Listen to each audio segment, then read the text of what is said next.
It is downtime in a South Carolina prison.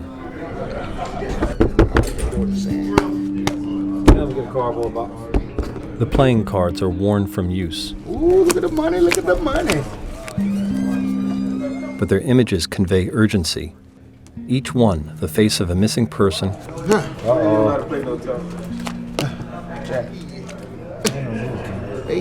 or a victim of an unsolved homicide.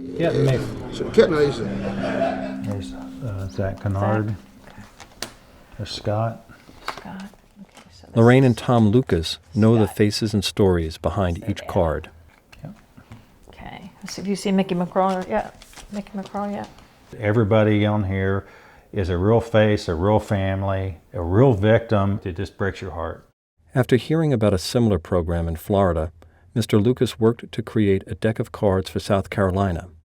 On each card, an unsolved case, a lost loved one. This is when you're playing euchre or whatever, this is the highest card. This is the Ace of Spades, and this is our son, Brian Lucas. He was 29 years old when he lost his life.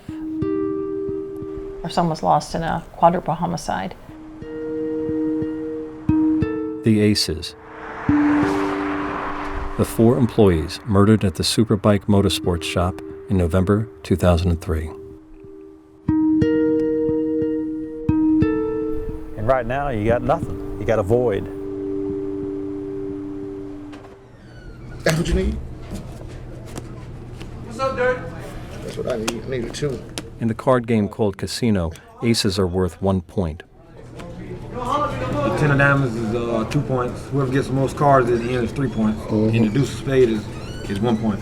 The hope is that the cards will jog the memory, the conscience, or even the self-interest of an inmate, who will then pick up a prison telephone and call in an anonymous tip. Maybe about Victoria Duncan, who got into a car with 2 men and was later found beaten to death in 1998. Or Alan Chevelis, found murdered in a parking lot in 2007. Or Zach Cunard, shot to death in 2002. Mr. Lucas spent a year designing and raising money for the cards. He often delivers the decks to prisons and county jails in person. The cards sell for $1.72 in the prison canteen. Sometimes we sell like about between 12 and 15 packs. It might vary. Sometimes you might have a good week, you might sell 50 packs. 172.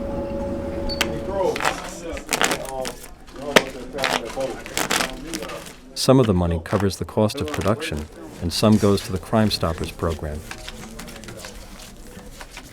More than 10,000 decks have been sold in the state's 28 prisons. We play every day. I mean, I almost got them all memorized. I went to high school with the Queen of Spades. In developing this project and so forth and working with the families, a number of them had just felt like it was just useless, that there was no hope whatsoever. But these cards offer hope for new leads in cold cases, some decades old. This is Welcome Road. I know this is the last place that my son was alive. Channing Richard Martin. He's the 4 of hearts. He was my only child. He was 24 at the time of his murder. 5, 6, 7. Tunk, your deal, loser. The cards, when we go out and ask questions, we've asked them, we walk away. But the cards are there. They're a constant reminder, especially to the prisoners, somebody that might know something. Run 'em. Law enforcement officials say the cards have led to dozens of tips. But so far, no homicide has been solved as a result, no missing person found. Like we did before when we put Donnie Bell, we separated those out, Beverly. You know, I can't even tell you what a thrill it's going to be. I can't even imagine what when we get that phone call, you know, that says, hey, we got a tip that's going to solve, which one's it going to be? God, I knew it was a car. Go get her.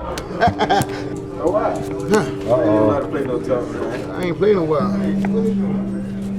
I'm looking for you. You got 8s again?